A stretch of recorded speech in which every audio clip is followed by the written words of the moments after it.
ఈ ప్రభుత్వం వచ్చినాక నేను తాడిపత్రికి పోవాలంటే పోలీస్ అధికారులు ప్రతిసారి అడ్డుపడడం జరుగుతుంది.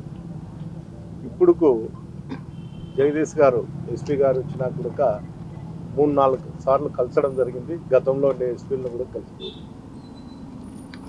3 ఎస్పీలను కలిసినా కూడా ఈరోజు కూడా వాళ్ళు ఆలోచన చేస్తామని చెప్పేది తప్ప కనీసము అడ్డుపడము అనేది చెప్పడం లేదు.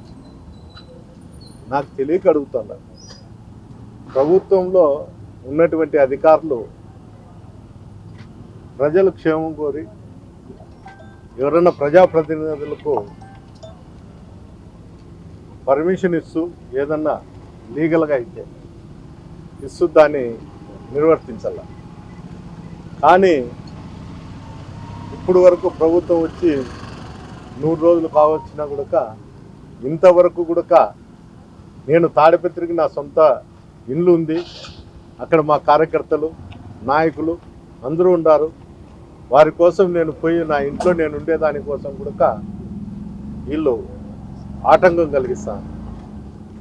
నేనైతే ఒకటే చెప్పాను ఎస్పీ గారికి కూడా, ఈరోజు దసరా పోయిన తర్వాత ఎట్టి పరిస్థితుల్లో నేను తాడిపత్రి కాన్ఫరెన్స్లో తిరుగుతా అని చెప్పడం కూడా జరిగింది.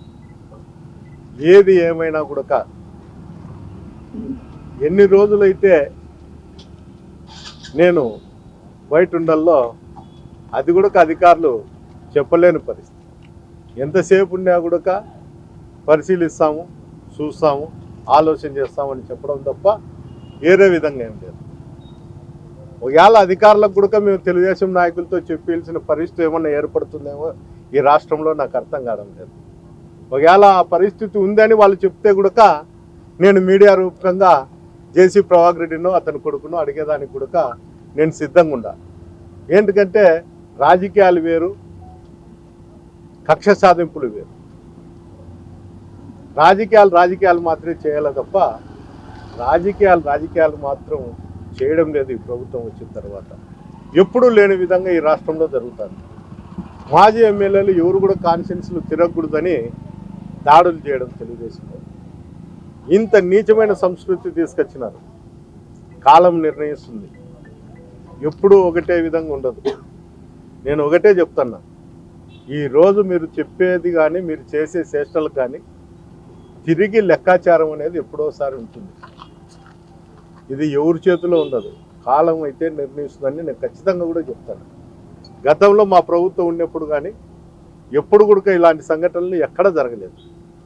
ఏటో చిన్న సంఘటనల నుంచి ఎక్కడ జరగలేదు.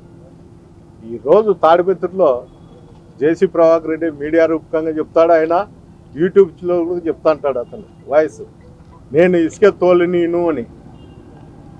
ఇసుక తోలితే దానిపైన చర్యలు తీసుకుంటా అని చెప్తాడు. మా వాళ్ళే 25 మంది ఇసుక తోలుతారని చెప్తాడు. మా వాళ్ళే బంగాకు అమ్ముతారని చెప్తాడు. మా వాళ్ళే మటక రాస్తారని చెప్తాడు. కానీ అధికారులు దీని మీద ఎలాంటి చర్యలు కూడా తీసుకోరు. మొన్ననో చూసిన కొంతమంది పత్రికా విలేకరులను కూడా మాట్లాడడం జరిగింది. అంటే ఈ శాండ్ మీద ఏదో రాసినారని, నేనైతే పేపర్ చూడలేదు కానీ రాసినారని అతను మాట్లాడినాడు అనేది వినడం జరిగింది. అంటే అధికారులకు కూడా ఛాలెంజ్ చేస్తాడు, నేను ఇసుక తోలుతా అని. అంటే అధికారులందరూ కూడా ఏ ప్రభుత్వంలో ఏ శాఖలో ఉండేటువంటి అధికారులందరూ కూడా నీరు కప్పినట్లుండాలి. అంటే అధికార పార్టీ ఎమ్మెల్యేనో ఎమ్మెల్యే తండ్రో లేకపోతే ఎమ్మెల్యే తమ్ముళ్ళో బామార్తులో అసాంఘిక కార్యక్రమాలు ఏమి చేసినా మేము పట్టించుకోము, మేము దాన్ని జోలికే పోము, సామాన్యుల జోలికి మాత్రమే పోతాము. మాకు అధికారులకు ఇచ్చిండేది కూడా మా ప్రభుత్వం వచ్చిన తర్వాత మాకు ఆర్డర్లు ఉన్నాయి, మాకు ఆ ఆర్డర్ వేసినారు అనే విధంగా ప్రవర్తిస్తారు. ఒక మాజీ ఎమ్మెల్యే, ఒక మున్సిపల్ చైర్మన్ నేను ఇసుక తోలుతాండా ఫ్యాక్టరీకి అంటాడు. ఏ సోర్సెస్తో ఇసుక తోలుతాడో నాకు అర్థం కావడం లేదు. కానీ అధికారులకు కూడా చాలామంది, నేను కూడా ఎస్పీ గారికి వీడియో పెట్టినా కూడా ఫలితం లేదు. అంటే ఎవరన్నా కానీ సమాచారం అధికారులకు ఇవ్వచ్చు అని చెప్తాంటారు, అది మాటలకే పరిమితం అవుతుంది కానీ వాళ్ళు చట్టరీత్యా చర్యలు అయితే లేవు.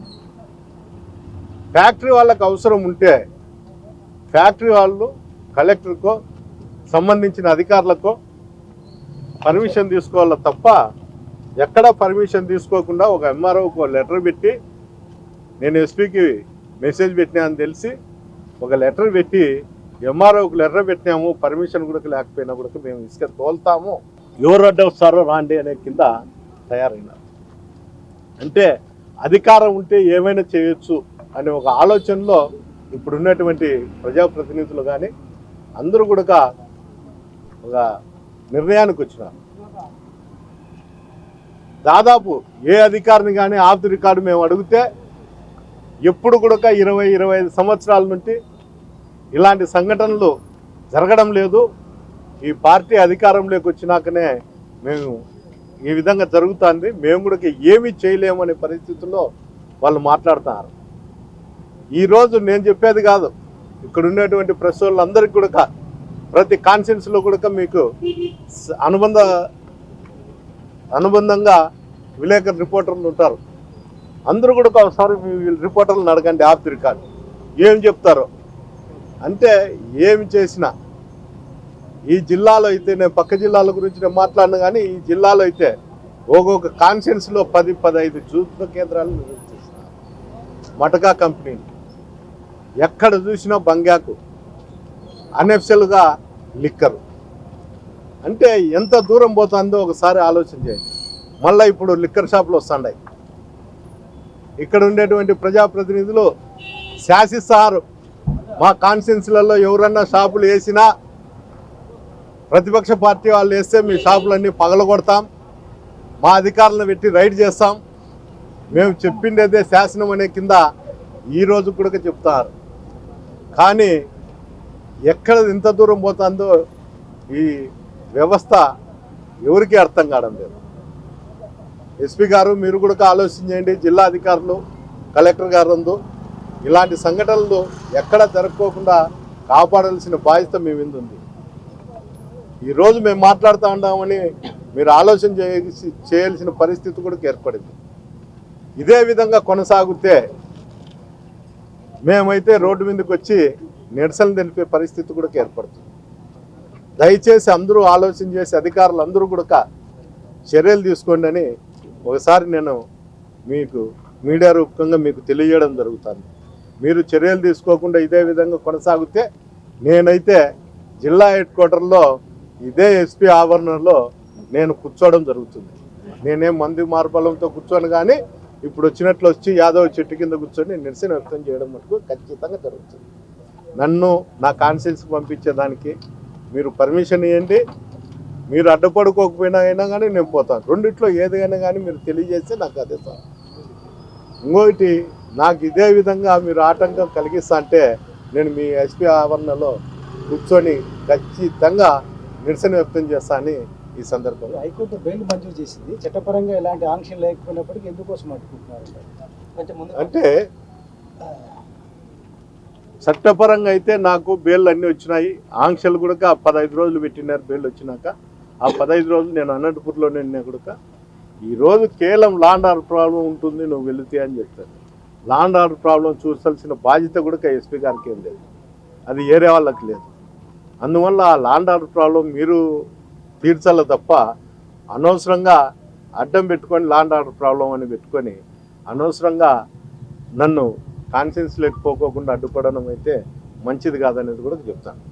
ఇంకోటి, మీరు ఇక్కడ నుండి బందోబస్తుకు ఇక్కడ నుండి కానిస్టేబుల్ పంపిస్తారు, 100 మందినో 50 మందినో. ఎప్పుడు కూడా వీళ్ళందరూ కూడా ఇక్కడ నుండి పోయిన వాళ్ళు అక్కడ మటకా వాళ్ళకి ఏమన్నా ఎస్కార్ట్ ఉన్నారేమో నాకు తెలియదు, కానీ మాకైతే ఎక్కడా కూడా వైఎస్ఆర్సీపీ కార్యకర్తలకు కానీ సామాన్య ప్రజలకు కానీ ఎక్కడ కూడా రక్షణ కల్పించే పరిస్థితి లేదు.